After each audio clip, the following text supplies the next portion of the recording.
Welcome to Divine Feminine Voices, where we explore and define feminine consciousness. I'm thrilled for you to meet my guest, best-selling author Debra Poneman, who is going to share with us her secrets to effortless success. For over 4 decades, Debra Poneman, best-selling author and founder of Yes to Success seminars, has shared her system used by hundreds of thousands around the world to live in not only success and abundance, but deep happiness and profound self-love. Debra's clients have used her formula to become mega successful entrepreneurs, renowned transformational leaders, New York Times bestselling authors, millionaires, billionaires, even household names. Yet Debra feels her greatest accomplishment is not just that she's helped so many live their dreams, but has helped them to see the truth of their power, their own power, to create anything they can imagine, and how to make their greatest contribution to the world in a way that works for everyone. Debra, I'm so glad you're here. As you know, Jeffrey and I just had such a fabulous time with Yes to Success and experiencing being with you every week. And so to have you here today to talk a little bit more is a thrill. I'm delighted you're here. Well, thank you. Any excuse to be with you, I will grab. Yeah, we always have the best conversations. We do. Oh, my goodness. So I want to get started by asking you to tell us about this huge transition you made from being a full-time meditation teacher to teaching success seminars. It's an awesome story, and I'm hoping you'll share it with our listeners. Yeah, it's really funny because I became a teacher of transcendental meditation. I went to teacher training when I was 19, and I got to start out right by name dropping, but I was on teacher training with the Beach Boys. Did I ever tell you that? No, I haven't heard this. Okay, do tell. Because we were in silence for it. It started on January 1st, and we were in silence for the month of January. And my 20th birthday was on January 24th, and they kind of coaxed me to come out of silence, and they came out of silence to sing me happy birthday. In harmony. It was just Al Jardine and Mike Love, but it was really fun. And we were in the same small group learning the steps of teaching meditation. But anyway, I digress. So I became a meditation teacher, and that was what I did for the entire decade of the 70s. And I loved teaching meditation. I saw the effect that it had on people's lives, and I never thought I wanted to do anything else. However, when I was about to hit the big 3-0, then I realized that woman does not live by mantra alone. And I probably needed things like health insurance, maybe car insurance, maybe a car to insure. So I decided that I hatched a plan. I was going to go and make a bunch of money and then come back and teach meditation full time again. So I thought, okay, where do people go to make money, and how do they do it? Well, I came to the conclusion they moved to LA because I was living in a meditation community in Fairfield, Iowa. They moved to LA and they sell investments. Okay, that was what I figured out. So I pack up, I moved to LA. Fortunately, my aunt had left me a beat up old Chevy Bel Air, it was like 12 years old, but at least I had a car. Okay, then I had to get the car insurance.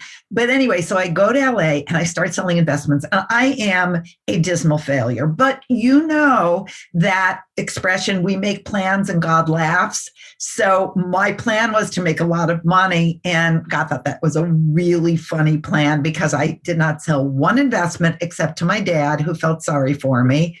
However, we think we're doing something for one reason, and then the real reason reveals itself. And the real reason was one night, one of my colleagues asked me if I wanted to go to a money seminar, and I thought it was going to be on how I could be more effective at selling these investments. And I walk in, it's at the Learning Annex. And those of you who are from LA, you're like, oh, I know the Learning Annex. So I walk in, and this guy is talking about the law of attraction.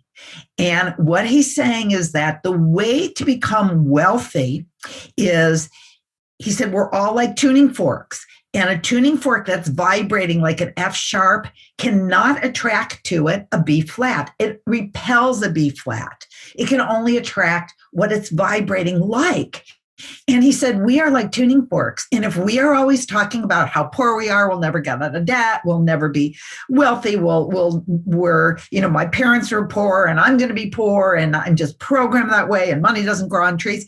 If that's what we vibrate, that is the only thing we can draw into our lives. Anything else, wealth, prosperity, same thing with relationships, same thing with a successful career, same thing with good health. If you're always sitting around with your friends talking about, and the cataracts and the knees are the next to go and wait till you get arthritis, which is what I hear people my age talking about. I just had my 70th birthday. I'm proud to say it because I don't relate. I absolutely don't relate, because you can create the age that you're vibrating at. And I certainly don't vibrate at 70. I don't listen when people talk about cataracts and knees and arthritis and this and this. I don't have any of that, and I don't intend to, because that's not how I vibrate. So this guy is talking about the law of attraction. And this is 30 years before The Secret made it a household concept. And every cell in my body was just vibrating with the truth of what this guy was saying, that your thoughts create your reality. And within a very short time, I realized that's what I'm supposed to be teaching.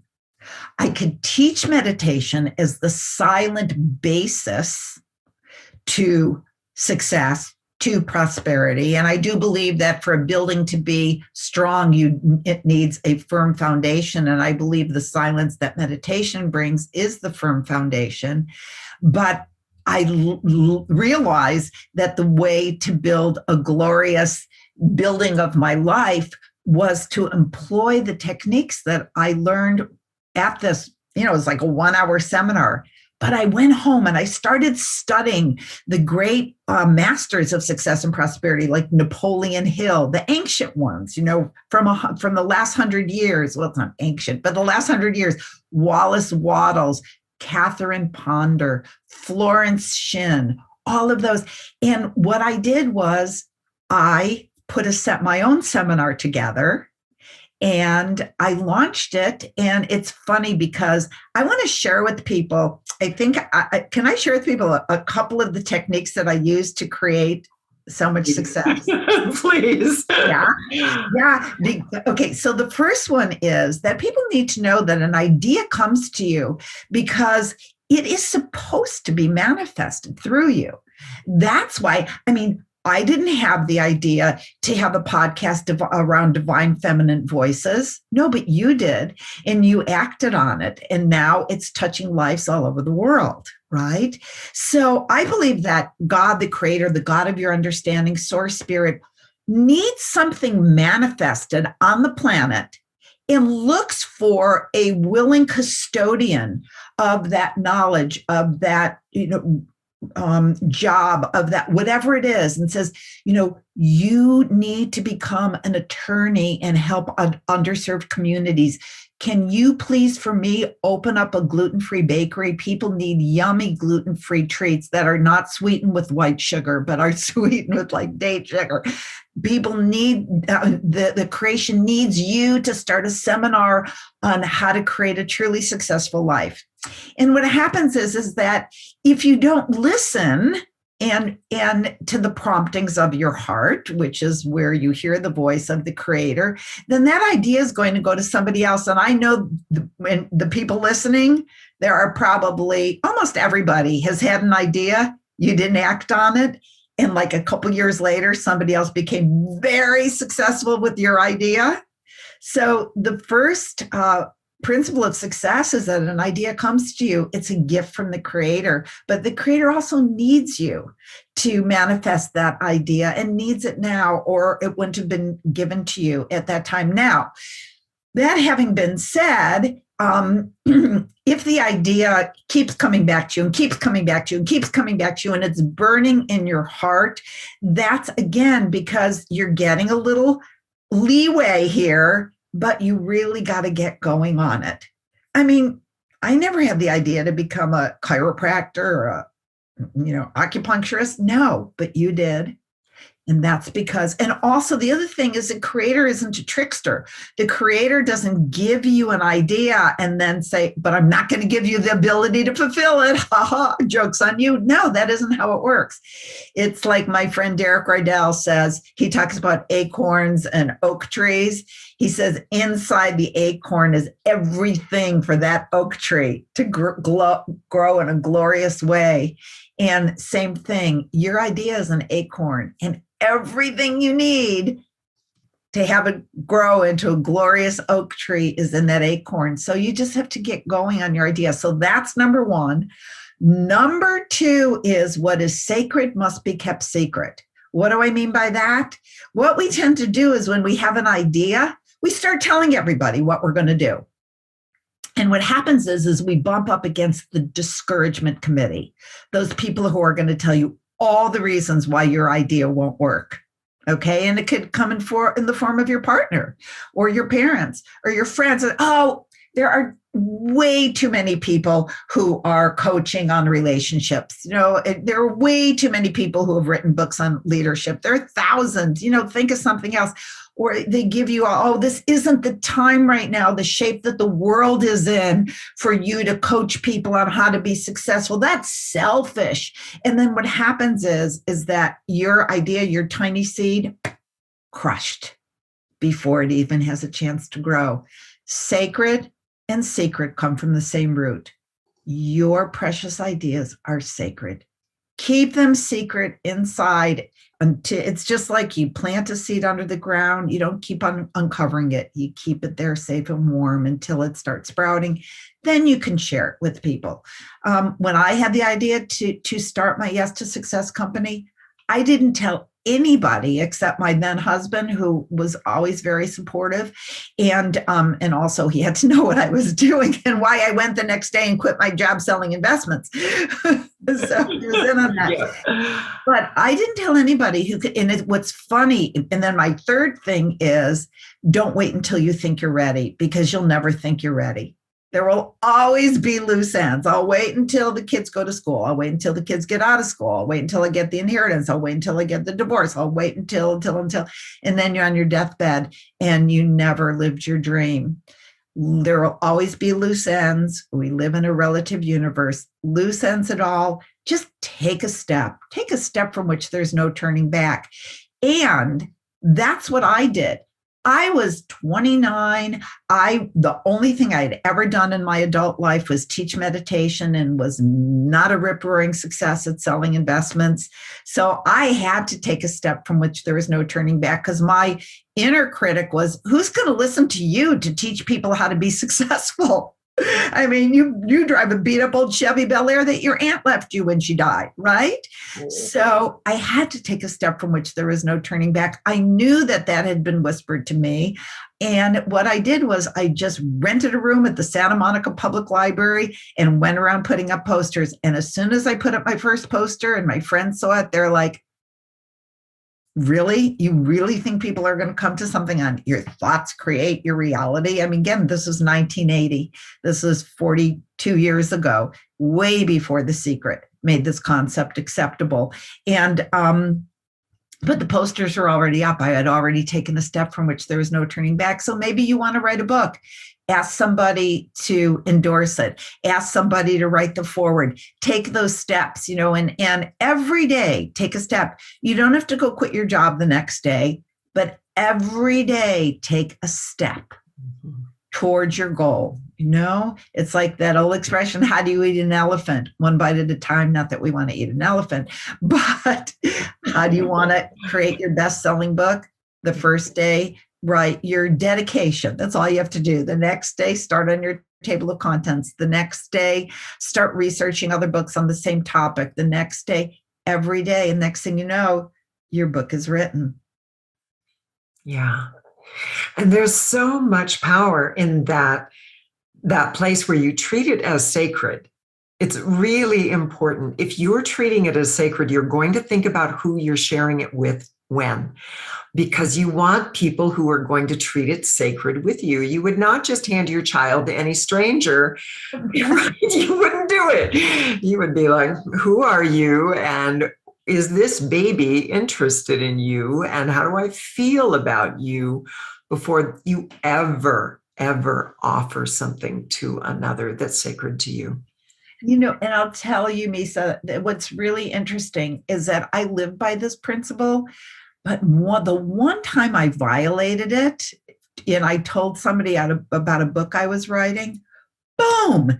You know what she said? She said, because it was kind of like a memoir thing, and she said, memoirs don't sell unless they're written by celebrities. Oh no. And she was actually a well-known New York Times bestselling author. Boom. And the reason why I told her is because I wanted a piece of advice. That was what I got. And that was the end. It just crushed my seed because it was just a brand new, fresh idea. Had I started writing it and made it, into a oak tree, halfway to being a full oak tree, then even if she had said that, it couldn't have knocked it down. So that was my one time where I violated it, and I am so committed to that concept. Well, and I used to be the person who said things like that. And when families doing that, or friends, often they're intending to be helpful, but it isn't helpful. It took me some years of experience to finally realize those were the worst things I could have said. And they have no foundation in anything significant, because that seed is so important.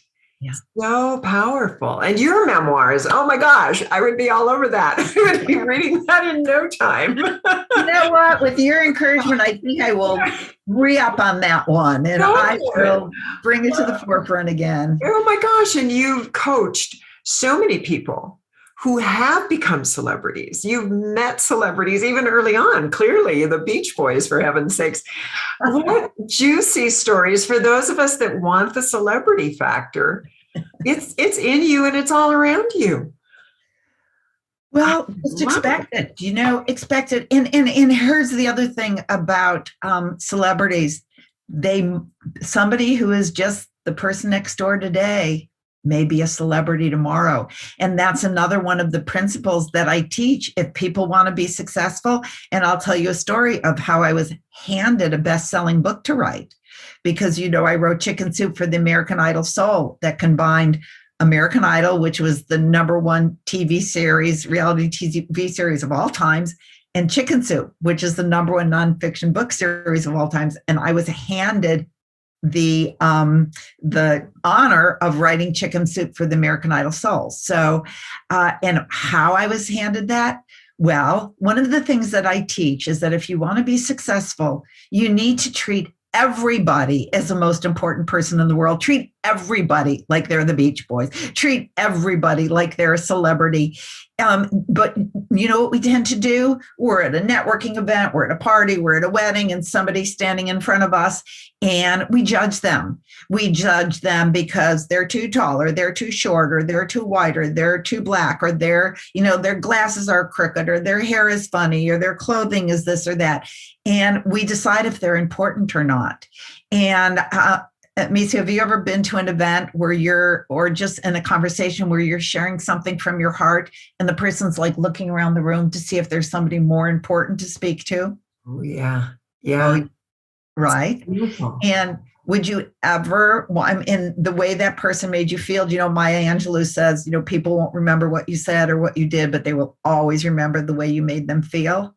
So that person standing in front of you, just know that if you treat them like the most important person in the world, which they are, because they are to them, so they should be to you, and they're standing in front of you at that moment, and you give them your full attention, that the goodness that you're pouring out will always come back to you. I always say, I got this from Janet Atwood, you are not the general manager of the universe. Okay.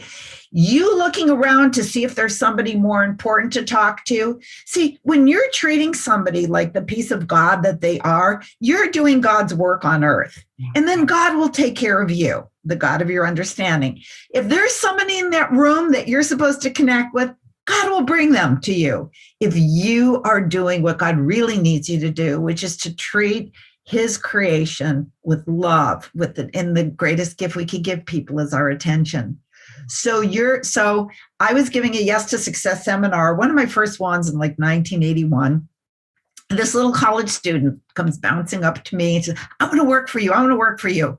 She was about 5 foot tall, cutest little thing. I didn't judge her. I just gave her my full attention. And I did say, you might want to consider finishing college first and then working for me, or asking your parents who were paying for college.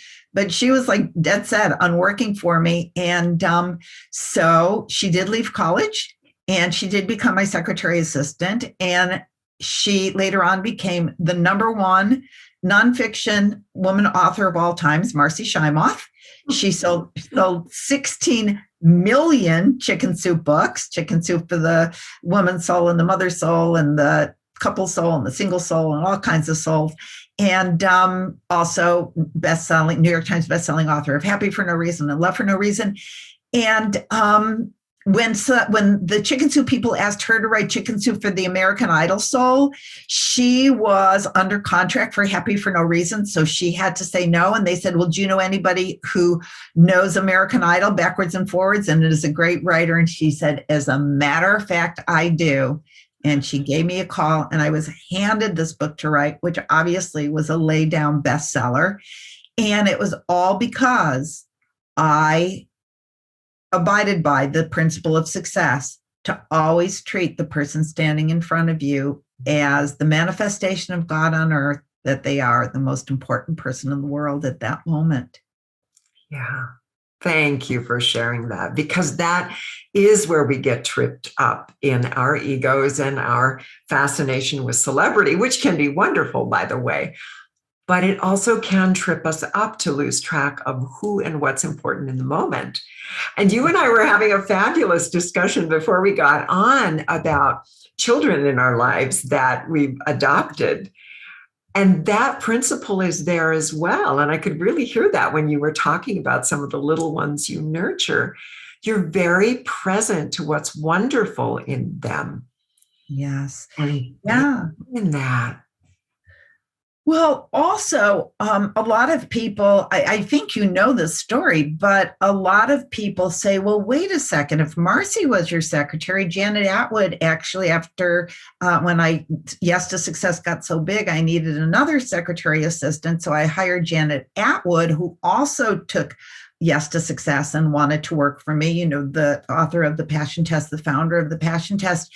And as you know, so many other people who are now celebs were my students in the 1980s, like, Phil Town, New York Times #1 bestselling author of, what was the name of his book? I can't remember now. And I have it. I should go look at my pile of books, but he's a finance guy. And Steve Farber from Extreme Leadership and Deepak Chopra took my seminar at least 3 or 4 times. And so people have heard of all those people, but a lot of people were like, well, why haven't I ever heard of you? And this will lead to the children. A lot of people know that what I do teach in my seminars is that true success can only be found by following your heart, not your brain, because your brain is actually filled with lies that were told to you your whole life about you not being good enough, you not being smart enough, you not being thin enough, you not being the right color, you not being the right sexual orientation, you not being the right age, you're too old, you're too young, you're too black, you're too white, whatever. We're told all of these lies. And then our lives are filtered through those lies that we were told when we were little. Okay. But if you want to bypass those lies, you can move your attention down to actually the region of the heart when you're making a decision, and just ask for the truth to be revealed to you. Just ask for your intuition to tell you what's the truth. And it might be telling you to go in the complete opposite direction that you've been going in. But if you listen to your heart will never lead you astray.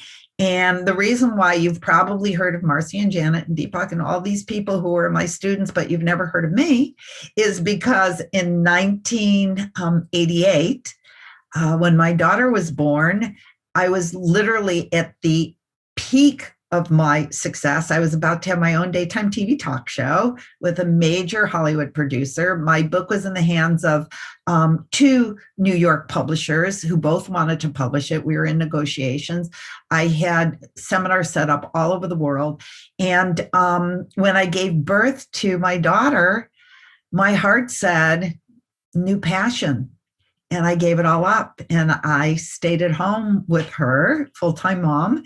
And then actually for 21 years, because my son was born 3 years later.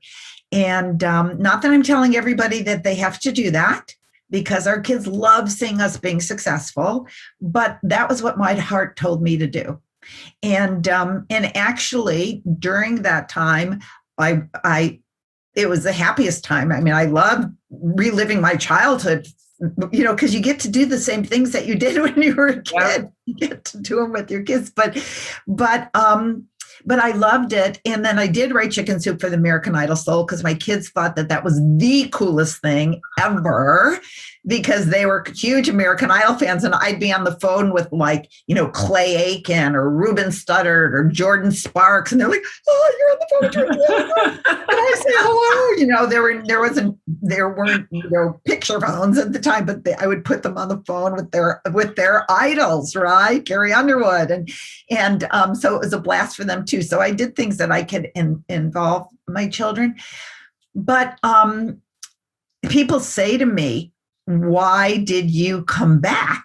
You know, and because I'm telling you, my joke is that when my kids were 18 and 21, they finally said to me, Mom, we could read Harry Potter by ourselves. You don't have to read to us anymore.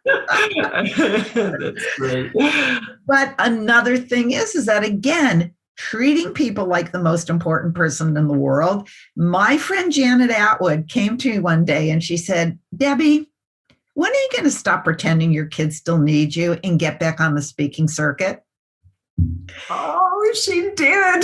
She did, quote unquote. And I said, you know what? I said, you know, I don't know if my kids ever really needed me. There are a lot of great kids that were raised by guardian parents and foster parents and grandparents. I said, but you know, it's just really, I'm the one who needs them, because to me, it's like, one, I love you, mommy, is worth more than 1,000 standing ovations. And, you know, it's like just those hugs are instant gratification. And, but I knew that she was right. And the other thing is, so as soon as I said, all right, you know, I'm going to get going again, that woman booked me 2 speaking engagements on the spot, big ones too, because that's what friends do. They remember, because I gave her first speaking engagement. I put her on my stage when I was teaching Yes to Success. And she'll never forget it, because that was when she got the speaking bug. And now she speaks all over the world on passion and on self-love. But yeah, so I remember how much I love doing kid things.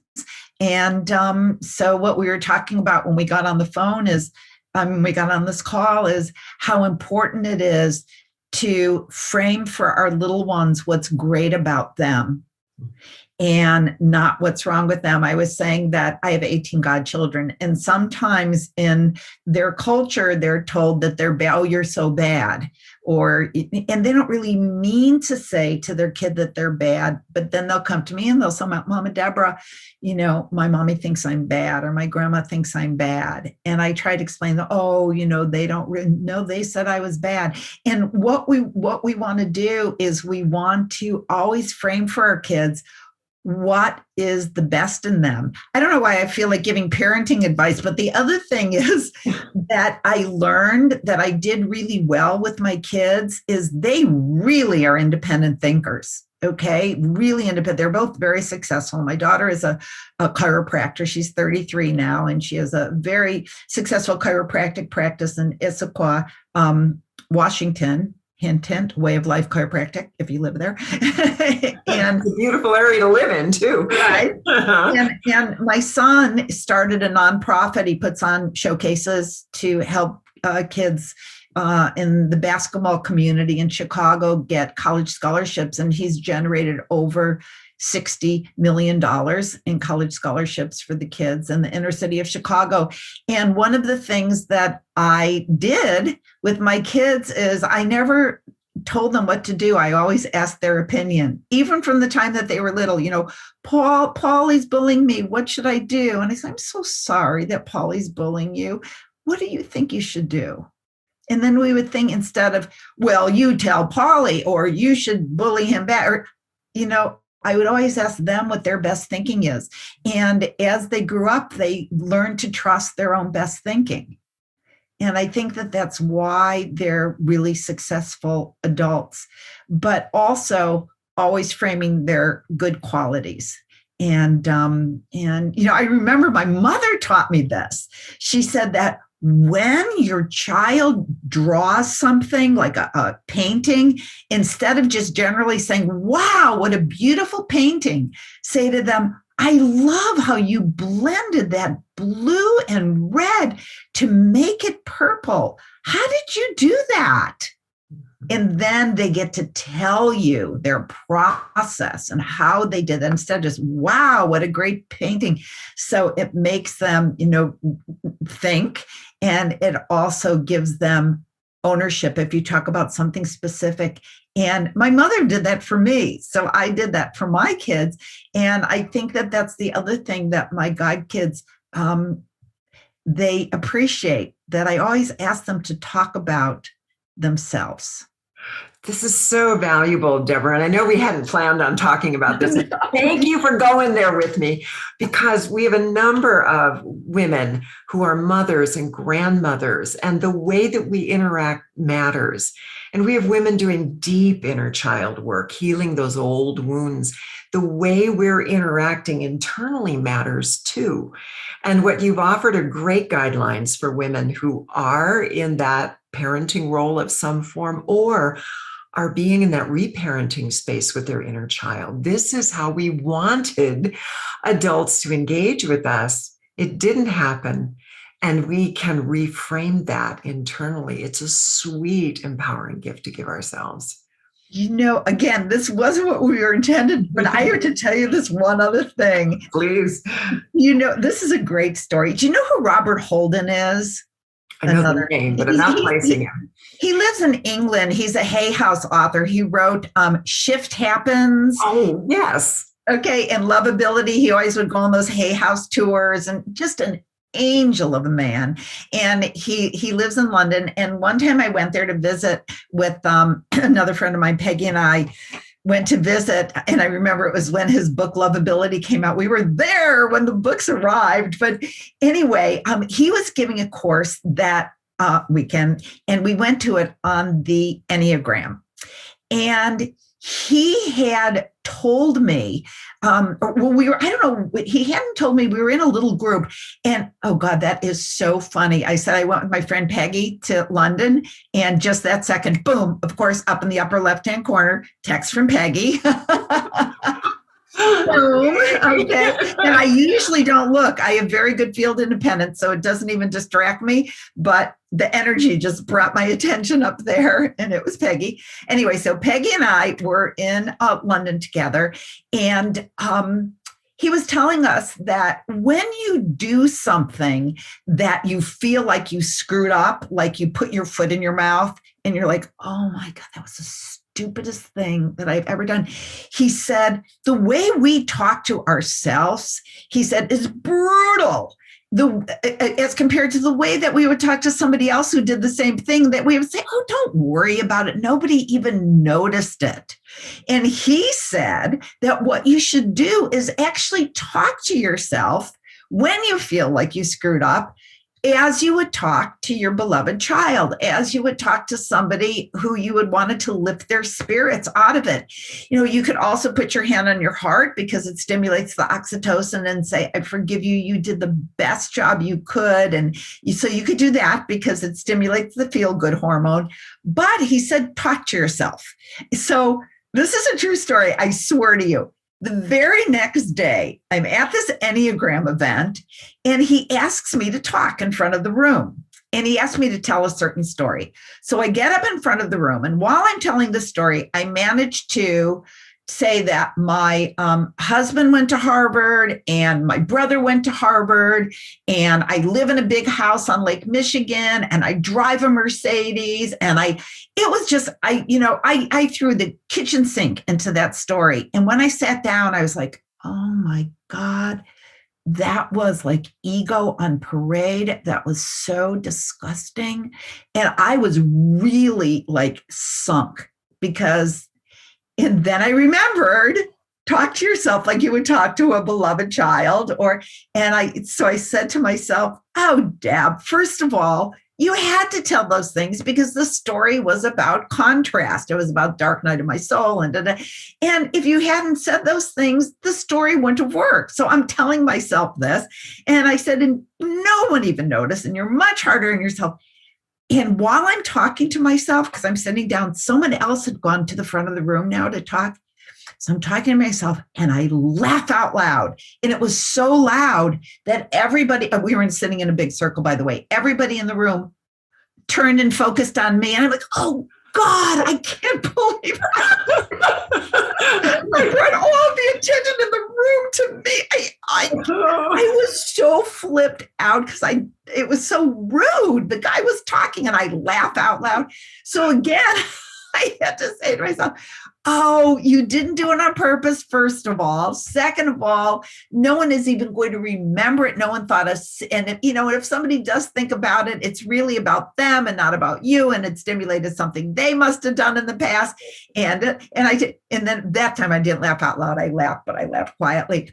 But so that's what I learned. When you do something that you can actually talk to yourself like you would talk to somebody who you would want to uplift their spirits. So a gift from Robert Holden. I love it. And you. Oh, that's perfect. That's perfect. We do need to keep our spirits lifted. And you're about to set out on what I expect is going to be the next 20 years. So what are the next 20 years for you?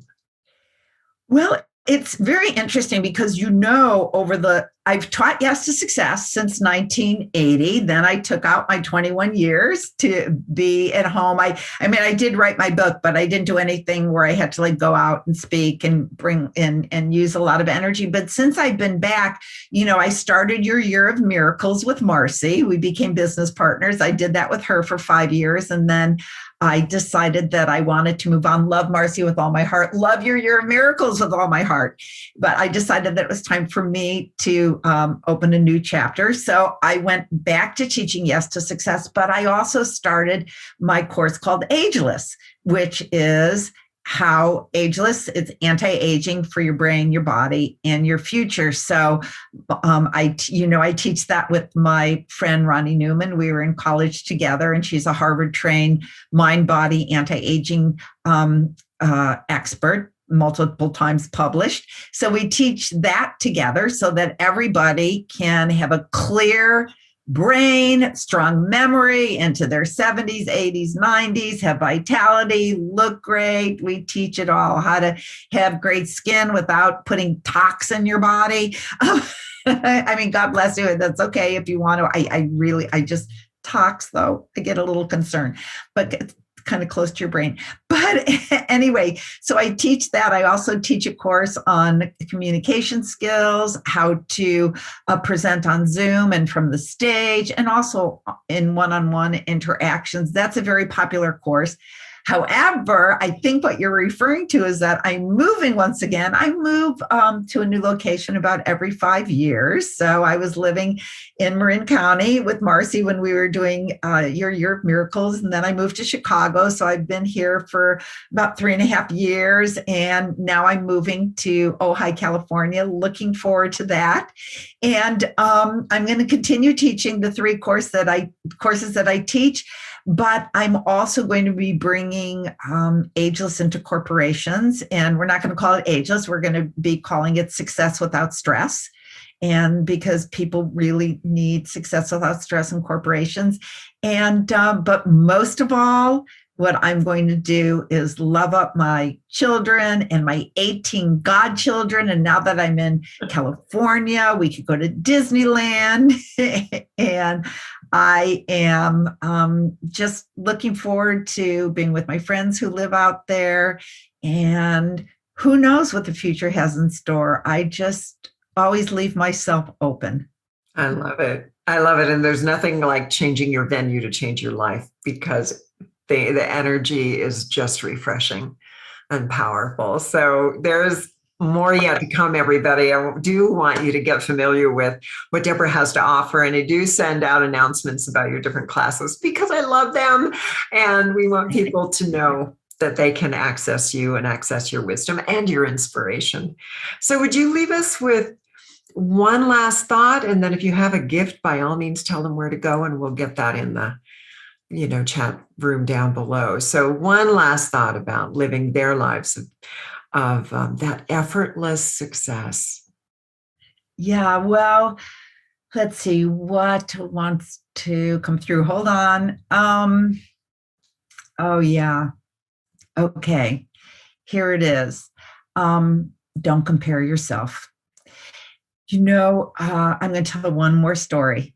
Okay, that will illustrate this. Most people probably have heard of Barbara DeAngelis, and people have probably heard of John Gray. And at one point they were married. Okay, and John Gray, Men Are From Mars, Women Are From Venus, and Barbara DeAngelis, relationship expert, has written many New York Times bestselling books. One time I was with them they weren't married anymore. I don't even think they were hardly speaking at that point, but they were both presenting at a venue in Colorado. And after John was done speaking and he made his offer, like hundreds of people ran to the back of the room. And then Barbara spoke later, and about maybe a dozen people came to the back of the room. I was observing this, and I said to her, how did that make you feel when hundreds of people ran back for John and like 10 people signed up for your course? And she looked at me like this. She went, how did it make me feel? It made me feel so filled with joy that 10 people have found their teacher.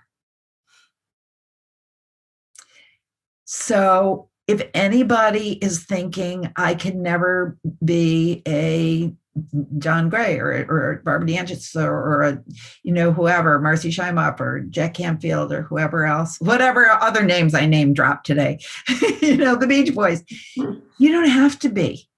There are people waiting for their lives to be touched and transformed by you.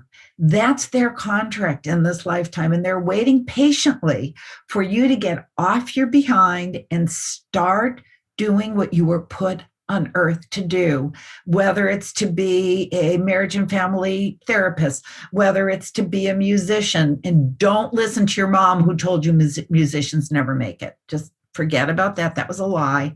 But maybe your dharma, what you were put on earth to do, is to play your violin to uplift people in retirement centers who nobody comes and cares about them, and that your music is going to just fill them with so much happiness and so much joy and tears. Okay, maybe you're not going to play Carnegie Hall, but you know what? If that's your dream, hold on to it. Okay, because your ceiling, what you think you can do, is often just the creator's floor. So dream big. And the most important thing is to just bring your gift into the world, because there are many people who are waiting to receive it. So true. Thank you. Perfect close. And we're just out of time. So I'm going to invite everyone to look for a gift in the link below, and we'll make sure that you can connect with Debra again. Do you want to give us the name of it, or do you have— Yes, it's my book. Remember, I had my book in the hands of a New York publisher, and I never got it going, but I put it into an ebook. And so it's yes2success.com/ebook. And it's the best of my best knowledge put into an ebook, and that's my gift. Bravo. How exciting. Well, thank you so much for sharing your love and your life and your wisdom with us today. Well, thank you. You know, you are one of my favorite people on the planet. I think your wisdom is so exceptional. You, as a human being, you are so exceptional. And I'm so glad that you're doing this so people can meet your guests, but so that they can meet you. Thank you for that. I'm going to let that soak in. All right. And thank you to all of you for the beautiful, powerful work you're doing in the world and for being that divine feminine presence on earth. And if you like what you've heard today, be sure to get Debra's gift. Check for the holding meditation down below. It's always available for you. And then subscribe so we can stay in touch. Love to Debra. Love to all of you. Be well, everyone.